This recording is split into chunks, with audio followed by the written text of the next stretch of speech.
Hello students, तो आज हम पी ब्लॉक में फर्दर आगे मूव करने वाले हैं। और आगे मूव करने से पहले एज यूजुअल जो हम हर लेक्चर में करते हैं, एक बार हम लास्ट लेक्चर का रिवीजन करेंगे। तो लास्ट लेक्चर में हमने क्या स्टडी किया था? हमने preparation method of ammonia study किया था। तो एक बार वापस रिवाइज कर लेते हैं प्रिपरेशन मेथड ऑफ अमोनिया। तो देखिए बहुत ज्यादा इजी है preparation method of ammonia. First यहाँ पर जो रिएक्शन थी वो क्या थी? अगर यूरिया का डिके होता है, अगर यूरिया का डिके होता है तो क्या फॉर्म करता है?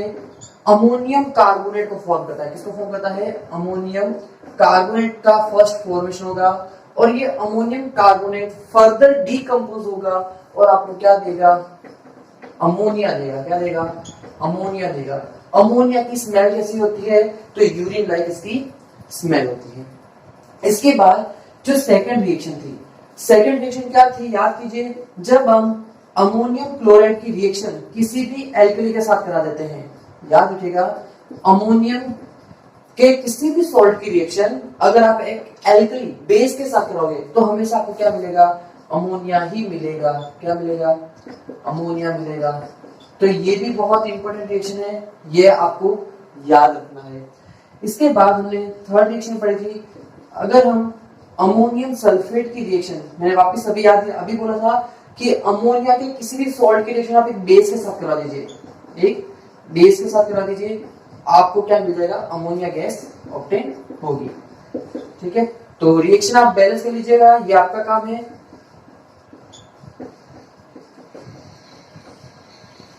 देन फोर्थ सबसे ज्यादा इंपॉर्टेंट रिएक्शन क्या थी? Haber's process. क्या था? Haber's process. उसमें क्या होता था? 1 mole nitrogen react with 3 mole hydrogen and get 2 moles of ammonia gas.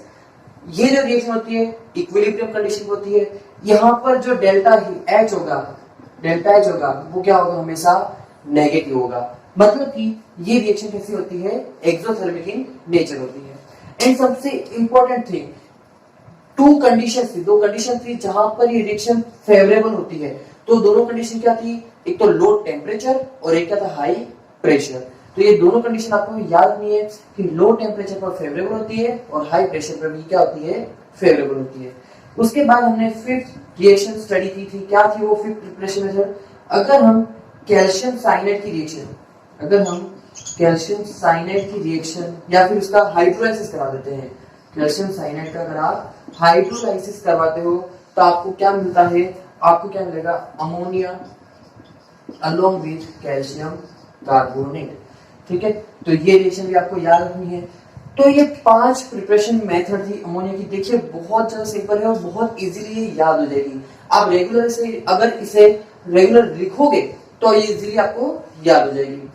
ठीक, उसके बाद हमने क्या स्टडी किया था? उसके बाद हमने अमोनिया की केमिकल रिएक्शन स्टडी की थी। क्या स्टडी की थी हमने? अमोनिया की केमिकल रिएक्शन। तो क्या केमिकल रिएक्शन थी? आइए एक बार उसे भी रिवाइज कर लेते हैं। फर्स्ट केमिकल रिएक्शन हमने स्टडी की थी कंबशन। क्या स्टडी किया था हमने? कंबशन। तो ammonia Burns with a yellow flame. याद कीजिए ammonia Burns with a yellow flame. And जब भी अमोनिया बर्न होती है, जब भी अमोनिया ऑक्सीजन की प्रेजेंस में बर्न होगी तो किसका फॉर्मेशन करेगी? वो नाइट्रोजन गैस का फॉर्मेशन करती है। किसका फॉर्मेशन करती है? नाइट्रोजन गैस का फॉर्मेशन करती है। तो ये रिएक्शन भी आपको याद रखनी है। इसके बाद बहुत इंपॉर्टेंट चीज, अगर इस अमोनिया और एयर के मिक्सचर को अगर हम प्लेटिनम की सरफेस से पास करवाते हैं, ध्यान से सुनिए, अगर हम अमोनिया और एयर के मिक्सचर को हम अगर प्लेटिनम की सरफेस से पास करवाते हैं अराउंड 1123 केल्विन पर टेम्परेचर पर, तो हमें क्या मिलेगा? हमें नाइट्रिक ऑक्साइड का फॉर्मेशन होगा अलोंग विथ वाटर मॉलिक्यूल। किसका फॉर्मेशन होगा? नाइट्रिक ऑक्साइड का फॉर्मेशन होगा अलोंग विथ वाटर मॉलिक्यूल। तो ये जो रिएक्शन है सेकेंड वाली, ये बहुत ज्यादा इंपॉर्टेंट है बिकॉज ऑफ ऑस्टवाल प्रोसेस। जो नाइट्रिक एसिड का HNO3 नाइट्रिक एसिड का जो प्रिपरेशन मेथड है, वहां पर ये रिएक्शन वापस आप स्टडी करोगे, मैं उसने वापस आपको रिकॉल कराऊंगा। तो अभी ये आपको याद रखनी है। इसके बाद बहुत ज्यादा इंपॉर्टेंट चीज हमने क्या पढ़ा था? सेकंड रिएक्शन पढ़ी थी हमने रिएक्शन विथ क्लोरीन। क्या पढ़ा था हमने? Reaction with chlorine. अगर अमोनिया की रिएक्शन क्लोरीन के साथ होती है, एक्सेस अमाउंट ऑफ क्लोरीन के साथ होती है, तो किसका फॉर्मेशन होता है, किसका होता है, NCl3 का फॉर्मेशन होता है along with hydrochloric acid, along with hydrochloric acid. उसके बाद हमने ये पढ़ा था, अगर सेकंड कंडीशन हमने ये ली थी, अगर इस बार अमोनिया एक्सेस अमाउंट में प्रेजेंट है तो क्या फॉर्म होगा, तो डाई नाइट्रोजन गैस का फॉर्मेशन होगा अलोंग विथ अमोनियम क्लोराइड। तो ये भी आपको याद रखना है। तो ये दोनों रिएक्शन यहां पर खास ध्यान दीजिए, यहां पर रिएक्शन नंबर 1 और रिएक्शन नंबर ये 1 और रिएक्शन नंबर 4, ये दोनों रिएक्शन आपको याद क्यों रखनी है, समझिए। इन दोनों रिएक्शन में देखिए डाई नाइट्रोजन का प्रिपरेशन हो रहा है, मतलब कि अगर ये दो रिएक्शन आप याद रखते हो तो इन दोनों रिएक्शन से आपके दो टॉपिक क्लियर होते हैं। एक तो हमने पहले पढ़ा था डाई नाइट्रोजन की प्रिपरेशन मेथड भी क्लियर हो जाएगी यहाँ से, और एक क्या कवर हो जाएगा आपका केमिकल रिएक्शन ऑफ अमोनिया भी आपका यहाँ पर कवर हो जाएगा। तो इस चैप्टर में ऐसी बहुत सारी रिएक्शन है जो वापस बार बार रिपीट होने वाली है, तो हमें इसी तरह से ट्रिक बनाते हुए चलना स्टार्टिंग से ही कि यहाँ पर अगर हम दो रिएक्शन याद रखते हैं, दोनों रिएक्शन को, तो हमारी डाई नाइट्रोजन की प्रिपरेशन मेथड भी कंप्लीट हो जाएगी और अमोनिया की केमिकल रिएक्शन भी कंप्लीट हो जाएगी। देन उसके बाद हमने एक बहुत ज्यादा इंपॉर्टेंट रिएक्शन पढ़ी थी, अगर आपको याद हो तो थर्ड हमारी केमिकल प्रॉपर्टीज क्या थी, एक्वस अमोनिया, जिसे आप करोगे अमोनियम हाइड्रोक्साइड भी बोलते हो। तो अमोनियम हाइड्रोक्साइड की रिएक्शन पढ़ी थी हमने। तो अमोनियम हाइड्रोक्साइड की रिएक्शन में क्या स्टडी किया था हमने, देखिए स्टूडेंट्स, अब हम अमोनियम हाइड्रोक्साइड के कुछ केमिकल रिएक्शन देख लेते हैं कि याद रखो अगर वो आपको, तो अमोनियम हाइड्रोक्साइड किसी भी मेटल के सॉल्ट के साथ रिएक्शन करता है, अमोनियम हाइड्रोक्साइड किसी भी मेटल के सॉल्ट के साथ रिएक्शन करेगा, कोई भी मेटल का कोई भी सॉल्ट होगा उसके साथ रिएक्शन करेगा और क्या फॉर्म करेगा, उसका रेस्पेक्टिव हाइड्रोक्साइड फॉर्म करता है। क्या फॉर्म करता है, उसका रेस्पेक्टिव हाइड्रोक्साइड फॉर्म करता है। ये जो हाइड्रोक्साइड है ये प्रेसिपिटेट की फॉर्म में आपको ऑब्टेन होगा। उसके बाद हमने ये पढ़ा था, अगर एक्सेस अमाउंट में अगर हम अमोनियम हाइड्रोक्साइड और भी अगर इसके अंदर ऐड करते हैं तो दो तरह की कंडीशन होती है, या तो ये मेटल का जो हाइड्रोक्साइड है वो तो सॉल्युबल हो जाएगा, या फिर ये क्या होगा, सॉल्युबल नहीं होगा। तो हमारे पास कुछ ऐसे एग्जांपल्स थे जहां पर मेटल के हाइड्रोक्साइड सॉल्युबल हो भी रहे थे और कुछ नहीं भी हो रहे थे। तो इसमें जो नहीं हो रहे थे soluble excess amount of ammonium hydroxide में, वो कौन कौन से थे, एक तो था Al3+, एक था Fe3+, और एक क्या था Cr3+। ये तीनों अमोनियम हाइड्रोक्साइड के साथ रिएक्ट करके, इन तीनों के सॉल्ट अमोनियम हाइड्रोक्साइड के साथ रिएक्शन करके क्या देते थे, इनके रेस्पेक्टिव हाइड्रोक्साइड दे रहे थे जो कलरफुल पीपीटी की फॉर्म में क्या हो रहे थे, प्रेसिपिटेट हो रहे थे। तो कौन कौन सा कलर था, तो याद कीजिए, एल्यूमिनियम हाइड्रोक्साइड का कलर क्या रहेगा, व्हाइट, यहां पर फेरिक के लिए क्या रहेगा, रेड रहेगा, और इसके लिए क्या रहेगा, क्रोमियम हाइड्रोक्साइड के लिए ग्रीन कलर की फॉर्म में ये प्रेसिपिटेट होते थे। उसके बाद हमने कुछ रिएक्शन स्टडी की थी जहां पर ये क्लियर है, ये आपको याद हो जाएगा। अब देखिए, इसके बाद हमने कुछ रिएक्शन पढ़ी थी जहां पर कुछ मेटल के हाइड्रोक्साइड क्या हो रहे थे, सॉल्युबल हो रहे थे। वो किस फॉर्म में सॉल्युबल हो रहे थे, तो आइए देखते हैं एक बार उनको भी। तो स्टूडेंट्स, सबसे पहले क्या हमने स्टडी किया था, हमने कॉपर सल्फेट को स्टडी किया था कि हमारा कॉपर सल्फेट जब अमोनियम हाइड्रोक्साइड के साथ रिएक्शन करता है तो क्या बनाता है, कॉपर हाइड्रोक्साइड का एक ब्लू कलर का सॉल्यूशन बनाता है। ये जो कॉपर हाइड्रोक्साइड है ये further excess amount of ammonium hydroxide के साथ रिएक्शन कर लेता था और क्या बनाता था, एक कॉम्प्लेक्स बनाता था जिसका कलर कैसा था, डीप ब्लू कलर था। कैसा कलर था, डीप ब्लू कलर था। और इसके डीप ब्लू कलर का रीजन क्या था, तो उसका रीजन था solvated electrons, due to solvated electrons. तो ये रिएक्शन थी जहां पर कॉपर आपके अमोनियम हाइड्रोक्साइड के अंदर क्या हो जाता है, सॉल्युबल हो जाता है। इसके बाद हमने रिएक्शन पढ़ी थी सिल्वर नाइट्रेट की, तो ये भी क्या करता है, अमोनियम हाइड्रोक्साइड के अंदर क्या हो जाता है, ये भी सॉल्युबल हो जाता है और रेस्पेक्टिव क्या बनाता है, रेस्पेक्टिव वहां पर कॉम्प्लेक्स कंपाउंड का क्या करता है, फॉर्मेशन करता है, जो भी क्या होता है, वाटर के अंदर सॉल्युबल होता है। तो ये भी आपको याद रखना है। इसके बाद हमने कैडमियम की रिएक्शन पढ़ी थी कि हमारा कैडमियम भी क्या करता है, अमोनियम हाइड्रोक्साइड के साथ रिएक्शन करके वो भी क्या हो जाता है, सॉल्युबल हो जाता है। तो ये कुछ रिएक्शंस थी जहां पर कुछ मेटल के सॉल्ट तो excess amount of ammonium hydroxide में सॉल्युबल हो जाते थे, लेकिन कुछ अमाउंट के जो सॉल्ट, कुछ सॉल्ट थे वो excess amount of ammonium hydroxide के साथ सॉल्युबल हो जाते थे और कुछ नहीं होते थे। ठीक है, तो ये सारी चीजें आपको याद रखनी है। चलिए ये सब हम रिवाइज करने के बाद आज का सेशन अब हम स्टार्ट करते हैं। चलिए स्टूडेंट्स, तो देखिए आज हम आगे कुछ केमिकल रिएक्शन स्टडी करने वाले हैं। नहीं तो क्या रिएक्शन है, तो बहुत ज्यादा इंपॉर्टेंट होने वाली है ये रिएक्शन भी। क्यों होगी रिएक्शन इंपॉर्टेंट, वो मैं आगे बताऊंगा। देखिए जो हमारी फोर्थ केमिकल रिएक्शन है, reaction chemical reaction of ammonia में ही चल रहे हैं हम, और जो हमारी फोर्थ जो केमिकल रिएक्शन है वो है रिएक्शन विथ Hg2Cl2। क्या है हमारी रिएक्शन विथ Hg2Cl2। तो इसके रिएक्शन लिखिए। देखिए जब आपका Hg2Cl2 अमोनियम हाइड्रोक्साइड के साथ रिएक्शन करता है, जब Hg2Cl2 अमोनियम हाइड्रोक्साइड के साथ रिएक्शन करता है तो एक ब्लैक कलर का पीपीटी देता है। पहले ब्लैक कलर का पीपीटी क्या देगा, NH2HgHgCl। ये ब्लैक कलर का आपको पहले क्या मिलेगा, एक पीपीटी मिलेगा। और ये जो पीपीटी है ये अनस्टेबल होने की वजह से ये फर्दर क्या हो जाता है, डीकंपोज होके, और क्या देता है आपको, ये देता है एक ग्रे कलर का पीपीटी जिसका फॉर्मूला है NH2HgCl प्लस Hg। और ये कैसे कलर का होता है, ये ग्रे कलर का पीपीटी देता है अलोंग विथ अमोनियम क्लोराइड। ठीक है, तो एंड साथ में आपको मिल जाएगा वाटर भी, तो ये भी आपको ध्यान रखना है। ठीक है, सही। तो ये रिएक्शन भी आपको याद रखनी है। क्यों, क्योंकि यहां पर क्या हो रहा है, यहां पर जो आपका Hg2Cl2 है ये अमोनियम हाइड्रोक्साइड के साथ रिएक्शन करके पहले एक ब्लैक कलर का पीपीटी देता है, ये फर्दर डीकंपोज होकर क्या देता है, ग्रे कलर का पीपीटी देता है। ये जो रिएक्शन है ये मरकरी की डिटेक्शन की रिएक्शन, जो आप प्रैक्टिकल में सॉल्ट एनालिसिस पढ़ोगे तो मरकरी की डिटेक्शन के लिए आपको ये रिएक्शन जरूर पढ़ाएंगे, तो इसलिए अभी से इस रिएक्शन को आप याद रखना। इसके बाद एक और बहुत ज्यादा इंपॉर्टेंट है नेस्लर रिएजेंट। क्या इंपॉर्टेंट है, नेस्लर रिएजेंट। तो हम नेस्लर रिएजेंट के बारे में सीख रहे हैं। देखिए कि नेस्लर रिएजेंट आखिर कैसे बनाया जाता है, फिर हम उसकी अमोनियम हाइड्रोक्साइड के साथ प्रिपरेशन केमिकल रिएक्शन स्टडी करते हैं।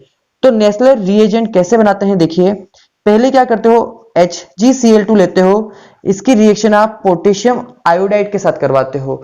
ठीक है, तो ये क्या देता है, फर्स्ट Hgi2 का येलो कलर का पीपीटी देता है। येलो कलर का Hgi2 का क्या देता है, ये पीपीटी देता है। ये फर्दर पोटेशियम आयोडाइड के एक्सेस अमाउंट के साथ रिएक्शन करके आपको क्या देगा, K2HgI4। क्या देगा, K2HgI4। और यही क्या है आपका, यही है आपका नेस्लर रिएजेंट। अब ये जो नेस्लर रिएजेंट है ये अमोनिया के साथ रिएक्शन कर जाता है, K2HgI4 अमोनिया के साथ in the presence of base, in the presence of base के साथ रिएक्शन करके क्या देगा आपको, तो ये देगा आपको, ध्यान से देखिए, NH2HgOHgI plus Ki 7Ki plus ये आपको देगा अब 7Ki प्लस ये देगा वाटर। ठीक है, तो ये आपका जो कॉम्प्लेक्स बन रहा है यहां पर देखिए, ये बहुत अजीब सा लग रहा है आपको, NH2HgOHgI।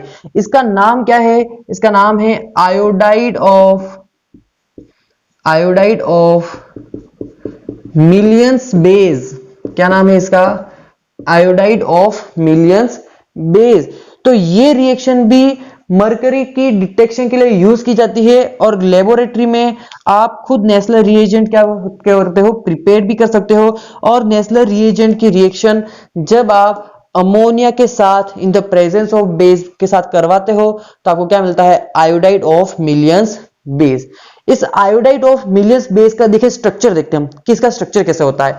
तो देखिए ध्यान से इसका स्ट्रक्चर कैसा होगा, ये कुछ इस तरह से होगा NH2 HgO HgI। तो इस तरह से इसका कुछ स्ट्रक्चर होता है NH2 HgO HgI, जिसे आप बोलते हो आयोडाइड्स ऑफ मिलियंस बेस। अब देखिए एक और बहुत इंपॉर्टेंट चीज है, यहीं पे साथ साथ में मैं आपको कवर करा देना चाहता हूं, वो भी देखिए क्या है।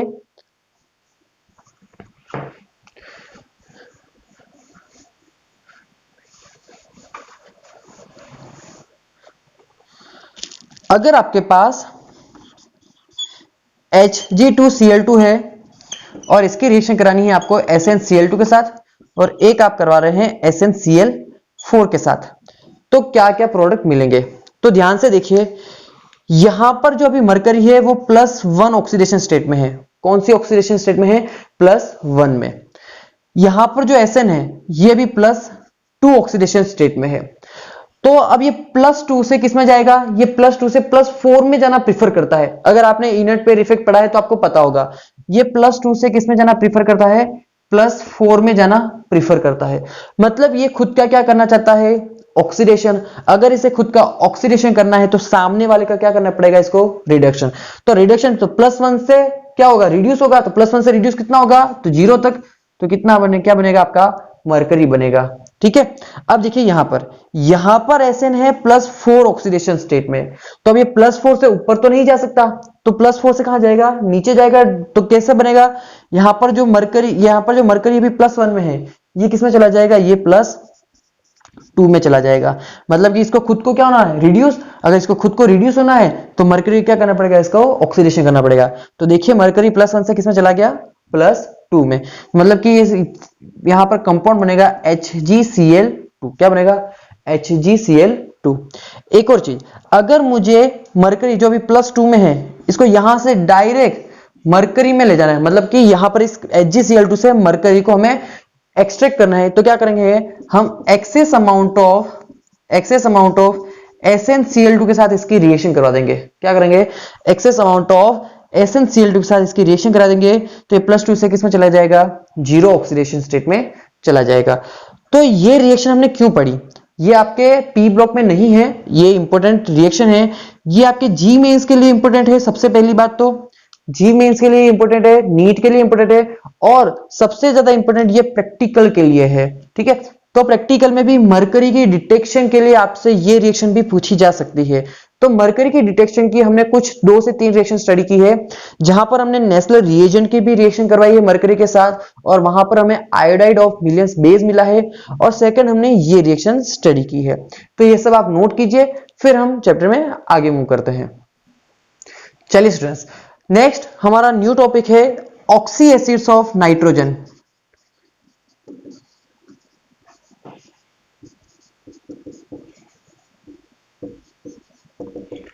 बहुत ही ज्यादा इंपॉर्टेंट टॉपिक है ऑक्सी एसिड ऑफ नाइट्रोजन। इसमें जो हमें फर्स्ट सीखना है, हमें क्या सीखना है? हमें नाइट्रिक एसिड का प्रिपरेशन मेथड सीखना है। हमें क्या सीखना है? नाइट्रिक एसिड का प्रिपरेशन मेथड सीखना है, जिसे आप HNO3 भी बोलते हो। और इस प्रोसेस को, जो प्रोसेस नाइट्रिक एसिड की प्रिपरेशन के लिए यूज होता है, उस प्रोसेस को क्या बोलते हो आप? ऑस्टवाल्ड्स प्रोसेस। क्या बोलते हो? ऑस्टवाल्ड्स प्रोसेस। मैंने आपको बताया था ऑस्टवाल्ड प्रोसेस के लिए हम एक रिएक्शन स्टडी करने वाले थे। तो देखिए ऑस्टवाल्ड प्रोसेस क्या होता है। On passing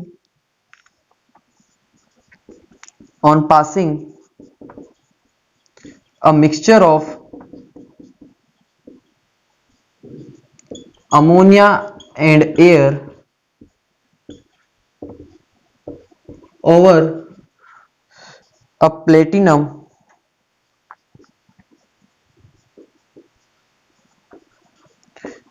gauge wire,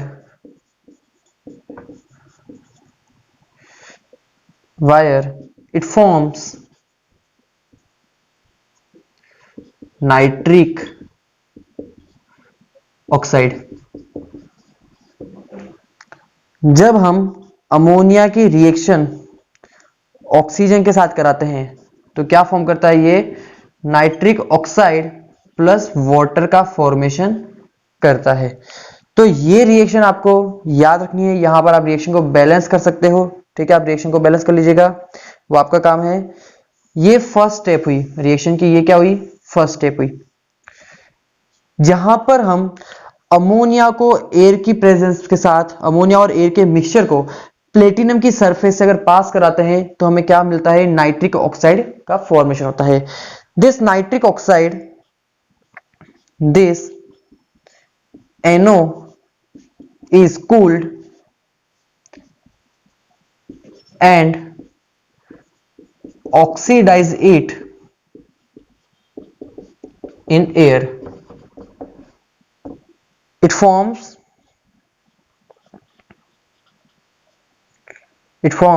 nitrogen dioxide.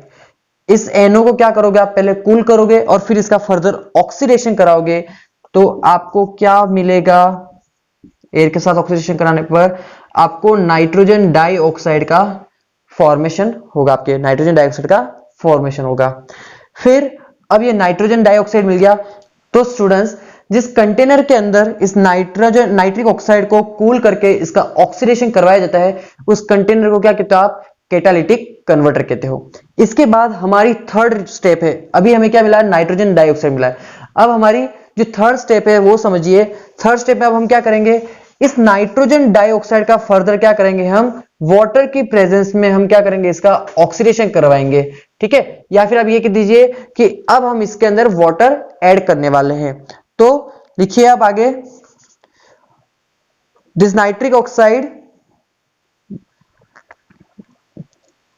चलिए कुछ ऐसा करते हैं, हम डायरेक्ट रिएक्शन लिखते हैं कि जो हम नाइट्रोजन डाइऑक्साइड है हमारा, इसके ऊपर हम वाटर का स्प्रे करेंगे, ठीक है। वाटर का एड्सॉर्प्शन टावर होता है, वहां पर थर्ड चेंबर जो होता है उसे कहते हो आप एड्सॉर्प्शन टावर। उस एड्सॉर्प्शन टावर के अंदर हम नाइट्रोजन डाइऑक्साइड गैस को पास करते हैं और वहां से हम क्या करते हैं, ऊपर से उसके ऊपर वाटर का क्या करते हैं, छिड़काव करते हैं, वाटर की स्प्रे करवाते हैं, ठीक है।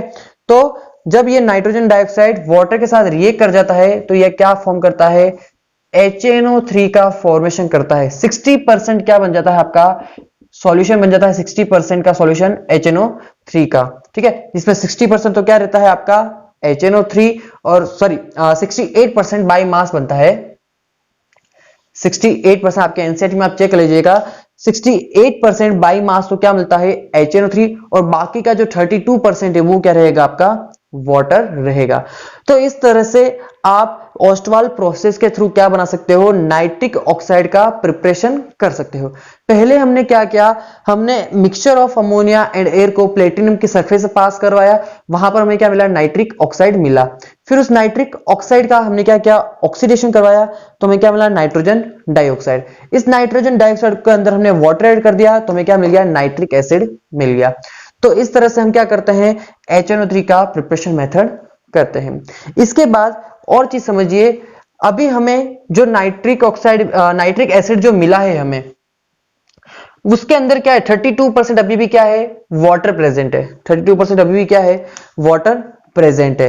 तो इस वाटर की तब हमें करना क्या है, इसे हमें और ज्यादा कंसंट्रेट करना है। क्या करना है हमें, इसे और ज्यादा कंसंट्रेट करना है। तो इसको और ज्यादा कंसंट्रेट करने के लिए हम क्या करेंगे, इसके अंदर जो वाटर प्रेजेंट है उसे आप निकाल लीजिए। जैसे ही वाटर बाहर निकल जाएगा, वाटर क्या है, सॉल्वेंट है, सॉल्वेंट जैसे ही बाहर निकल जाएगा तो सॉल्यूट का अमाउंट क्या हो जाएगा, बढ़ जाएगा। जैसे ही सॉल्यूट का अमाउंट बढ़ गया तो सॉल्यूशन कैसा हो जाएगा आपका, कंसंट्रेट हो जाएगा। तो HNO3 को हम क्या करेंगे, डिहाइड्रेटिंग एजेंट की हेल्प से HNO3 की कंसंट्रेशन हम क्या करते हैं, इंक्रीज करते हैं।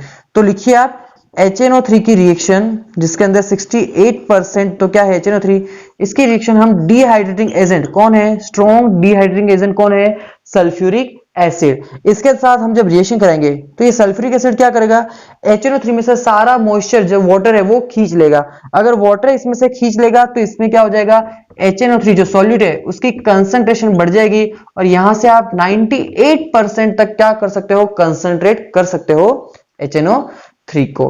तो ये आपको याद रखना है, कंसंट्रेशन रिएक्शन है HNO3 की। HNO3 को कंसंट्रेट करने की रिएक्शन क्या है कि HNO3 के अंदर क्या करते हो आप, H2SO4 से आप इसकी रिएक्शन करवाते हो तो H2SO4 क्या करेगा, सारा वाटर, सारा मॉइस्चर अपने टुवर्ड्स खींच लेगा, जिसकी वजह से HNO3 की कंसंट्रेशन क्या हो जाती है, इंक्रीज हो जाती है। तो इस तरह से हम स्ट्रॉन्गेस्ट एसिड का फॉर्मेशन करते हैं, क्या है, नाइट्रिक एसिड। इस एसिड का हम फॉर्मेशन करते हैं। तो ये आप नोट कीजिए, फिर हम चैप्टर में आगे मूव करते हैं। तो चलिए स्टूडेंट्स देखिए, अब जो नेक्स्ट हमारा ऑक्सी एसिड्स ऑफ जो नाइट्रोजन है वो क्या है, फ्यूमिंग नाइट्रिक ऑक्साइड। तो फ्यूमिंग नाइट्रिक ऑक्साइड क्या होता है, जैसे आपने H2SO4 के अंदर देखा होगा, H2SO4 को आप अगर किसी कंटेनर में भरते हो तो वहां से व्हाइट कलर की फ्यूम्स निकलती है SO3 की। उसी तरह से HNO3 के अंदर भी क्या होती है, एक ब्राउन कलर की फ्यूम्स निकलती है, जिसे क्या बोलते हो आप, फ्यूमिंग नाइट्रिक एसिड, जो होती है NO2 की ब्राउन फ्यूम्स होती है। तो पढ़िए यहां पर क्या लिखा मैंने, it contains dissolve NO2 in concentrate HNO3। जो कंसंट्रेट HNO3 होता है उसके अंदर क्या होती है, डिजोल्व NO2 होती है, और इसकी जो फ्यूम्स जब बाहर निकलती है तो कैसी होती है, ब्राउन कलर की होती है।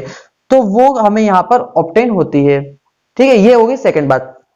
अब हमें क्या पढ़ना है, अब हमें HNO3 की प्रॉपर्टीज पढ़नी है। तो फिजिकल प्रॉपर्टीज में फर्स्ट पॉइंट लिखिए आप, मैं साथ साथ नोट कीजिए। फिजिकल प्रॉपर्टीज में जो हमारा फर्स्ट पॉइंट है, it is a colourless gas having, it is a colorless gas having pungent smell. It is a colorless gas having, sorry, it is a colorless liquid. हम HNO3 की बात कर रहे हैं। It is a colourless liquid having pungent smell. ठीक है,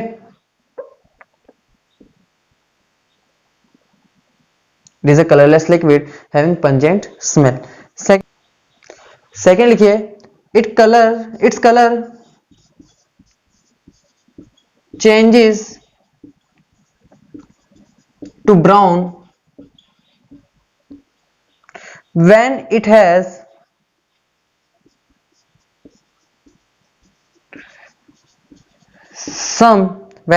some NO2 dissolve in it. Third point लिखिए, it dissolves in water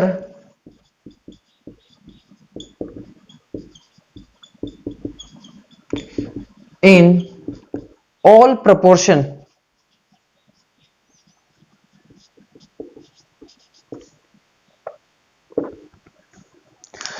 तो its color changes to brown when it has some NO2 dissolve in it. HNO3 के अंदर अगर कुछ amount में NO2 आप ऐड कर देते हो, डिसॉल्व करवाते हो, तो उसका कलर क्या हो जाता है, ब्राउन कलर का हो जाता है। एंड थर्ड बहुत important, it dissolves in water in all proportion. आप कितना भी अमाउंट लो, वो HNO3 का अमाउंट जो क्या होगा, वाटर के अंदर डिसॉल्व हो जाएगा। कोई फिक्स रेशियो नहीं है मिक्सचर का यहाँ पर, ठीक है, वाटर और HNO3 का। आप जितना भी HNO3 लोगे वो सारा सारा क्या हो जाएगा, वाटर के अंदर डिसॉल्व हो जाएगा। तो ये तीन फिजिकल प्रॉपर्टीज थी, ये आप नोट कीजिए, फिर मैं आगे और भी कुछ फिजिकल प्रॉपर्टीज है वो लिखता हूं।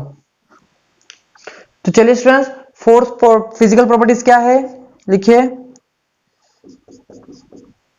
It's colour is changes, it colours, लिखिए, it's colour becomes yellow in presence of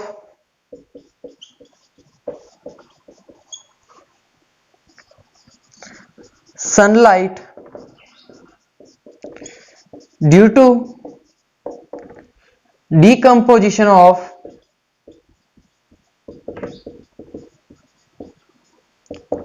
its in NO2। HNO3 का डिकम्पोजिशन होता है सनलाइट की प्रेजेंस में, जिसकी वजह से किसका फॉर्मेशन होता है, NO2 वहां से रिलीज हो जाती है और इसका कलर कैसा हो जाता है, इट बिकम्स येलो। रिएक्शन क्या है देखिए, HNO3 सनलाइट की प्रेजेंस में डिकम्पोज होके NO2 प्लस H2O गैस का फॉर्मेशन करता है अलोंग विथ ऑक्सीजन। ठीक है, तो रिएक्शन आप बैलेंस कर लीजिए। नाउ फिफ्थ पॉइंट है, it has extremely corrosive action, it has extremely corrosive action